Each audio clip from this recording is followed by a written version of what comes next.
Hello বন্ধুরা, welcome back computer বেসিক্সে। আজকে যেটা করাবো সেটা হচ্ছে বলতে পারো টেক্সট স্প্লিট। কীরকমভাবে টেক্সট স্প্লিট মানে মনে করো দেখো একটা অসিত দাস নাম আর টাইটেল একসঙ্গে করা আছে, এরকম একটা বড় লিস্ট করা আছে। এবার আমাদের কেউ বলল নাম আর টাইটেল দুটো আলাদা আলাদা করে লিখতে, তাহলে আমাদের এখন কি উপায় আছে না, একটা এরকম হাতে করে টাইপ করে আমাদের এখন যেতে হবে পরপর। ঠিক আছে, এইরকমভাবে, কিন্তু এটা তো সম্ভব নয়। একটা বড় যদি লিস্ট হয় এটা তো সম্ভব নয়। তাহলে কি করতে পারি, আমরা একটা ফর্মুলার সাহায্যে এই নাম আর টাইটেল দুটো আলাদা আলাদা করতে পারি। ঠিক আছে, দুরকম ফর্মুলা আছে, যেটা যখন সুবিধা হবে সেই অনুযায়ী আমরা অ্যাপ্লাই করব। দুটো ফর্মুলা কি কি, একটা হচ্ছে টেক্সট আফটার, একটা হচ্ছে টেক্সট বিফোর। টেক্সট বিফোরটা দেখে নিই আগে কি আছে, তার আগে এগুলো ডিলিট করে দিই, এগুলো ফর্মুলায় ফেলা আছে। আচ্ছা,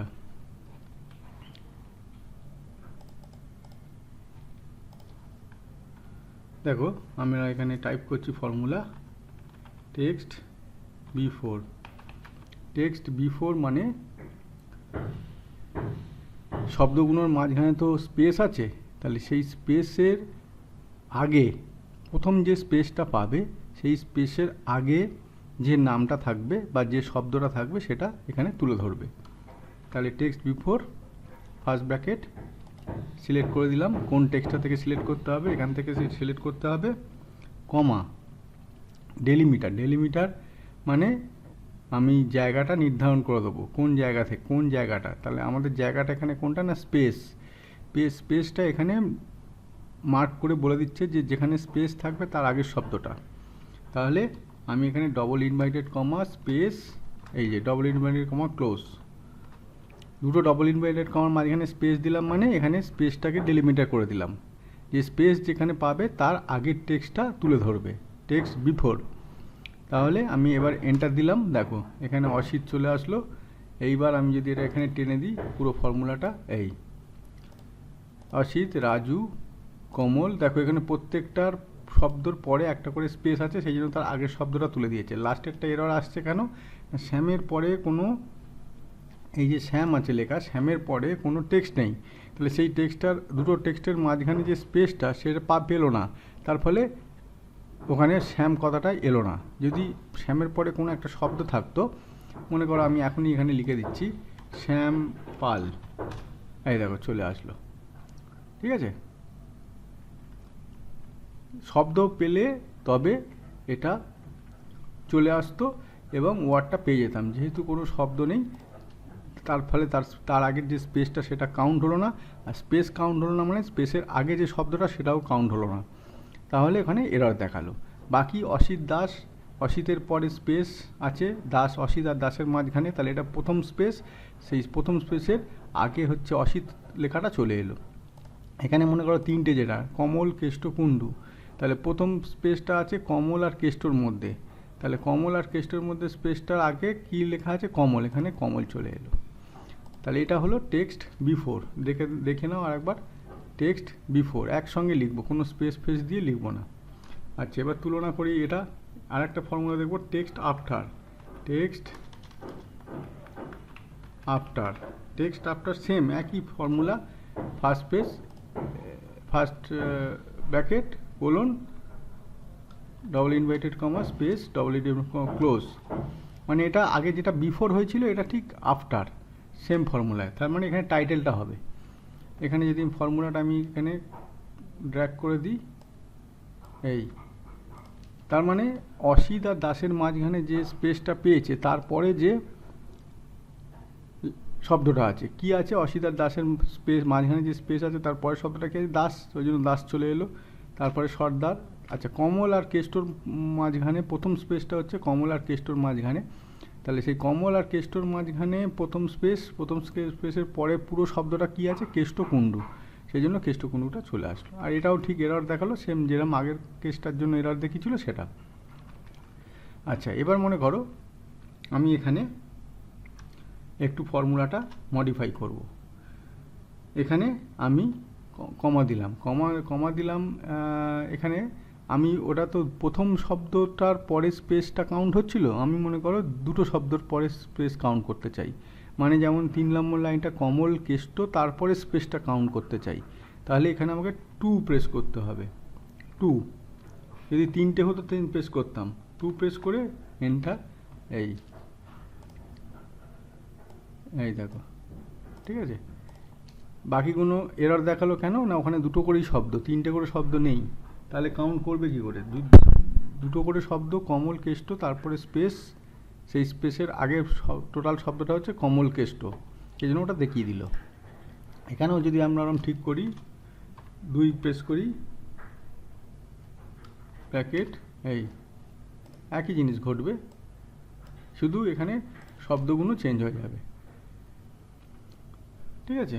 টেক্সট আফটারে শব্দগুলো চেঞ্জ হয়ে যাবে, স্পেসের পর যেটা পড়ে থাকবে সেটা দেখাচ্ছে, কুন্ডু, সিং এইগুলো, আর ওটা স্পেসের আগে যেগুলো পড়ে আছে সেইগুলো দেখাচ্ছে, ঠিক আছে। এরকমভাবে আমাদের ইচ্ছা মতো ফর্মুলাটাকে মডিফাই করে আমরা যেটা চাইছি সেটা করে নিতে পারি।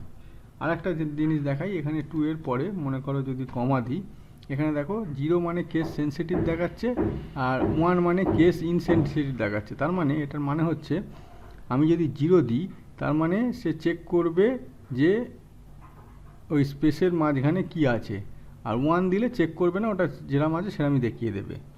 আচ্ছা, আর একটা যদি কমা দিই, এখানে do not match to end আর ম্যাচ টু এন্ড, 0 প্রেস করলে শেষে কি আছে সেটা ম্যাচ করতে যাবে না, আর 1 প্রেস করলে ম্যাচ করাবে।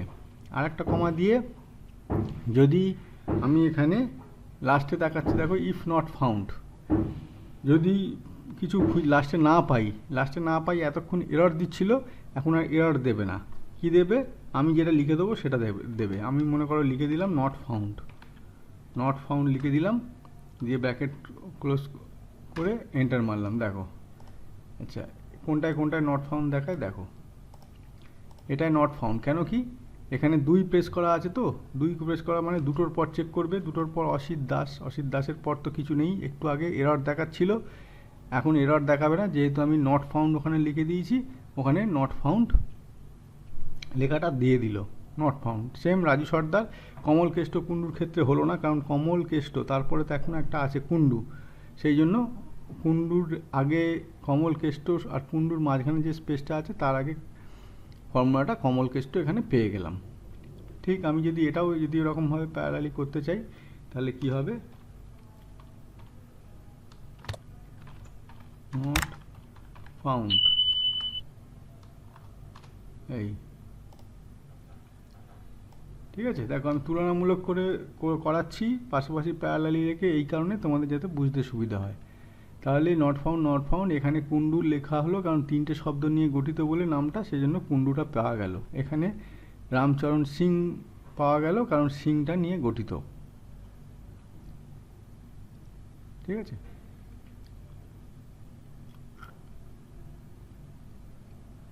তাহলে এই হচ্ছে। আচ্ছা, এবার একটা প্রশ্ন আছে, এখানে যেমন দুটো শব্দের মাঝখানে স্পেস আছে, সেই স্পেসের উপর বেস করে আমরা শব্দগুলোকে আলাদা করছি, অসিত দাস, রাজু সর্দার, এরকমভাবে আলাদা আলাদা করছি। কিন্তু যেখানে স্পেস নেই, যেমন ধরো এইটা AB0001, AB002, এখানে স্পেস নেই, এখানে কি আলাদা করা যাবে? হ্যাঁ, করা যাবে। তার জন্য কি ফর্মুলা দিতে হবে? টেক্সট আফটার, শব্দটাকে সিলেক্ট করে দেবো, করে দিয়ে এবার এখানে দেখো ডেলিমিটারটা আমরা বলে দেবো। ডেলিমিটারটা কি? কার পরে? বি এর পরে, ঠিক আছে। বি এর পরে দিয়ে কমা দেবো, এখানে যেটা দিতে হবে সেটা হচ্ছে কমা দিয়ে, এখানে যদি আমরা 0 দিয়ে এন্টার মারি, দেখো নেবে না, এরর দেখাবে। এই যে এরর, কেন এরর দেখালো না? এখানে হচ্ছে বিটা এখানে ছোট হাতে দিয়েছি, কিন্তু মেন শব্দে বিটা বড় হাতের আছে, মেয়েটা বড় হাতের আছে। এইবার যে বিটা বড় হাতের করলাম, তার মানে ওর সঙ্গে ম্যাচ করতে পারবে, তাহলে বি এর পর থেকে যে কটা লেটার আছে সে কটাকে তুলে ধরবে। এই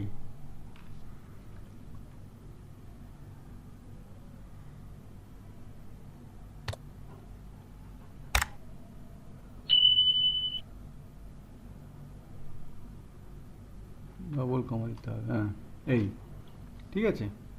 আমি এটা বিটা ছোট হাতের দিচ্ছিলাম বলে এটা এররটা দিচ্ছিল। যে মুহূর্তে আমি বিটা এখানে 0 দিয়েছি, মানে কেস সেন্সিটিভ দিয়েছি, সেহেতু ওটা এবার যদি আমি এটা 0-র জায়গায় 1 দিই, মানে কেস নন সেন্সিটিভ, যেটা এই দেখো এখানে 1 কেস সেন্সিটিভ ফুটে উঠেছে, 1 মানে কেস ইনসেনসিটিভ ফুটে উঠেছে। আমি যদি 1 দিই এখানে, তার মানে সে দেখবে না বি ছোট হাতের কি বড় হাতের, যেটা আছে সেটা তুলে ধরবে। এই এন্টার মারলাম, দেখো তুলে ধরলো। এখানে কিন্তু ফর্মুলায় বি ছোট হাতের করা আছে, তার মানে 001 প্রথম লেটার টেক্সটগুলো বাদ দিয়ে বাকি যে লেটারগুলো আছে সেগুলো এই ফর্মুলা দিয়ে এরমভাবে আমরা ছেঁকে বার করে নিলাম। ঠিক আছে, এটা একটা পদ্ধতি। সেম জিনিস এটা যদি এখানে যদি অসিত দাস কোনো গ্যাপ দেবো না করি, তাহলে কি হবে? টেক্সট আফটার এই কমা টি টি এন সরি এই টি এই দেখো এই দাস লেটারটা ফুটে চলে এলো। এখানে কিন্তু টিটা ছোট হাতের, আমরা সে ছোট হাতের দিয়েছি, সেই জন্য কোনো ম্যাটার করলো না। তাহলে অসিত দাস টি এর পরে এইরকমভাবে এটা চলে এলো, তার মানে এটা আলাদা আলাদা এরমভাবে করা যাচ্ছে। সেম যদি এখানে বিফোর করি তাহলে অসিত আসবে লেখাটা, টেক্সট বিফোর।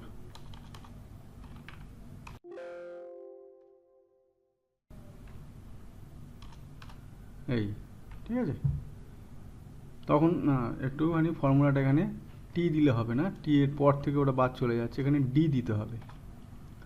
ডি দিলে তবে ফর্মুলাটা আসবে। এই এখানে ছোট হাতের ডি, এটা বড় হাতের ডি, আমি এখানে দিতে হবে বড় হাতের ডি।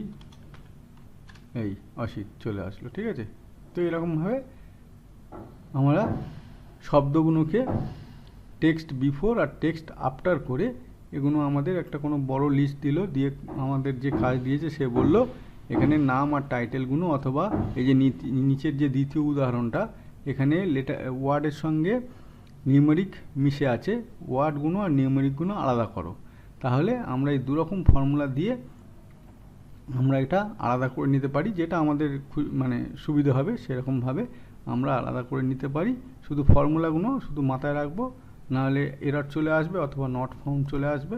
কি দিতে হবে সেইটা একবার মাথায় রেখে এগুলো প্র্যাকটিস করে নেবো নিজেদের মতো করে। তোমরা এইরকমভাবে এক্সেলে নাম লিখে বা এরকমভাবে লেটার প্লাস নিউমেরিক মিশ্রণ করে লিখে ফর্মুলা দিয়ে যেরকমভাবে দেখালাম সেরকমভাবে প্র্যাকটিস করে নেবে।